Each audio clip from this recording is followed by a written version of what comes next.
اللہ رب العزت کی بارگاہ میں دعا گو جو آئے کریمہ تلاوت کی رب قدیر اس کے متعلق مجھے حق کہنے، ہم تمام حق سن کر اس پر عمل دعوت عمل کی نیک توفیق عطا فرمائیں۔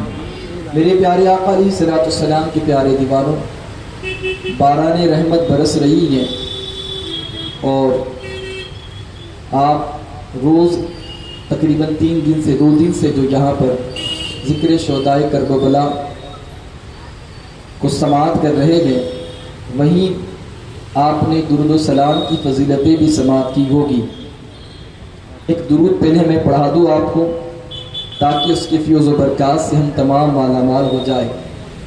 جب بارش برسے تو فرمایا گیا یہ درود پڑھے، اور اس درود کی فضیلت میں آتا ہے جو بندہ مومن بارش کے وقت اس کو دیکھ کر یہ درود پڑھتا ہے، اللہ تعالیٰ اپنے فضل سے اسے ہر قطرے کے بدلے نیکی عطا فرماتا ہے۔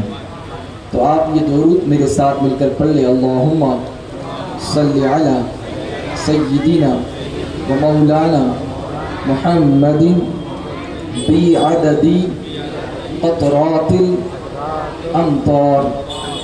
پیارے آقا علیہ الصلوۃ والسلام کے پیارے دیوانوں، ماہ ذوالحجہ ہم سے رخصت ہوا اور ماہ محرم الحرام کا چاند افق پر جیسے ہی طلوع ہوتا ہے، پوری دنیا اسلام کے اندر لوگ محرم الحرام میں امام علی مقام امام حسین علی جدہ علیہ الصلوۃ والسلام اور ذکر شہدائے کربلا کے لیے محفلیں منعقد کرتے ہیں، مجالسوں کو منعقد کرتے ہیں، ذکر و اذکار، خطاب اور بیانات بھی ہوتے ہیں۔ میرے پیارے آقا علیہ الصلوۃ والسلام کے پیارے دیوانوں، آپ نے اگر غور کیا ہوگا تو یہ بات آپ کو سمجھ میں آئے گی، اور بارگاہ یہ بات آپ کو بتائی گئی ہے۔ اسلام کے حوالے سے اگر ہم اور آپ دیکھیں تو ماہ ذوالحجہ کا جو مہینہ ہم سے ابھی رخصت ہوا، اس میں بھی ایک اسٹیج کو لگایا گیا، پینڈال لگایا گیا، بارش کے لیے سارا اہتمام کیا گیا ہے۔ آج بات یہ ہے کہ آج کا دور بھی سوشل میڈیا کا دور ہے، جگہ جگہ نہیں بلکہ ہر گھر میں، اور گھر میں نہیں بلکہ ہمارے ہاتھ اور جیب میں جو ہیں سوشل میڈیا کے طور پر یہ ساری چیزیں رسائیاں موجود ہیں۔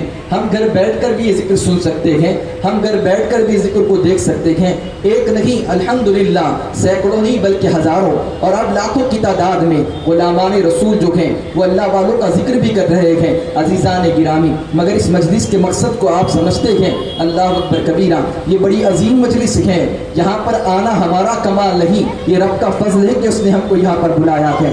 یہاں پر یہ 10 روزہ 11 روزہ پروگرام جو منعقد کیا جاتا ہے، اس کا اصل مقصد کیا ہے؟ تاکہ اسلام کی تاریخ سے ہمیں خود کو بھی جو ہے وہ واقفیت ہونی چاہیے، ہماری نسلوں کو بھی واقفیت ہونی چاہیے۔ اور آج پوری دنیا کے اوپر اسلام کے حوالے سے جو کچھ نہ کچھ لوگ اعتراضات کھڑے کر رہے ہیں، تو اس کا جواب یہ ہماری مسلمانوں کی ذمہ داری ہے، غلامان رسول کی ذمہ داری ہے کہ اسلام کے حسن کے اس چہرے کو دنیا کے سامنے ہم وہ واضح کرتے نظر آئیں۔ میرے پیارے آقا علیہ الصلوۃ والسلام کے پیارے دیوانوں، 10 روزہ اجتماع کی ترتیب آپ بھی جانتے ہیں، اور اسی میں سے آج پہلا عنوان عظمت رسول اللہ، عظمت مصطفیٰ پر ہے، آقا کریم کی شان پر ہے، حضور کے عشق و محبت پر ہے۔ میرے پیارے آقا علیہ الصلوۃ والسلام کے پیارے دیوانوں، کیوں ضرورت ہے اس عنوان کی کہ ہم اس پر گفتگو کیا جائے؟ اور صرف اس دور کی ضرورت نہیں ہے بلکہ ہر دور کی ضرورت رہی ہے۔ یہ وہ عنوان ہے عظمت مصطفیٰ کا، یہ وہ عنوان ہے شان رسالت کا، یہ عنوان ہے محبت رسول کا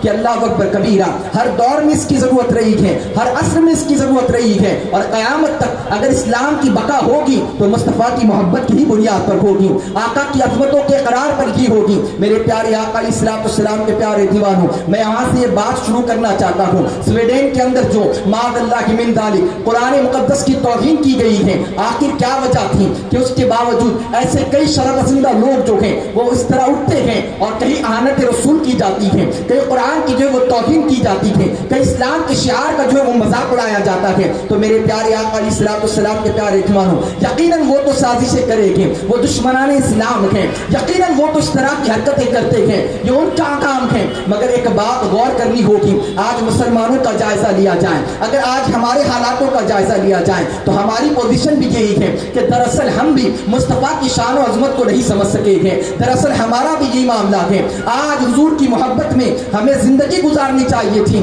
مگر آج دنیا کی طرف رغبت ایسی بڑھ گئی ہے, دنیا کا حسن ہم پر ایسے غالب آ رہا ہے, دنیا کی محبت ہم پر ایسے غالب آ رہی ہے, دنیا کی لذتیں ہم اس میں اس قدر گرفتار ہو چکے ہیں کہ میرے پیارے آقا علیہ الصلوۃ والسلام کے پیارے دیوانوں, ہمیں حضور رحمت عالم کی وہ شان اور عظمت خود ہی نہیں معلوم تو ہم دنیا کو کیسے پہنچائے تھے. ورنہ اللہ اکبر کبیرہ, آقا کریم کی ذات بابرکت وہ ایسی شان ہے, اللہ اللہ, جس کو مصطفیٰ کریم کی شان معلوم ہو جائے وہ حضور کا گرویدہ ہو جاتا ہے, وہ حضور کا غلام بن جاتا ہے, وہ اسلام کی آغوش میں آ جاتا ہے. مگر یہ کام ہمارا تھا کہ ہم نے لوگوں کے سامنے اس کو پہنچاتے. عزیزان ملت اسلامی کا یہ پروگرام کرنے کا مقصد بھی یہ ہے ہم خود بھی آقا کریم صلی اللہ علیہ وسلم کی وہ عظمت کو جاننے کی کوشش کریں, اور اسی کے ساتھ ساتھ اپنی نسلوں کو, آنے والی قیامت تک کی نسلوں کو حضور کی اس محبت کو اور سرکار کی عظمت کے مقام کو وہ ہم منتقل کریں. میرے پیارے آقا علیہ السلام کے پیارے دیوانوں, آپ جانتے ہیں حضور رحمت عالم صلی اللہ علیہ وسلم کی محبت یہ ایمان کی اصل ہے.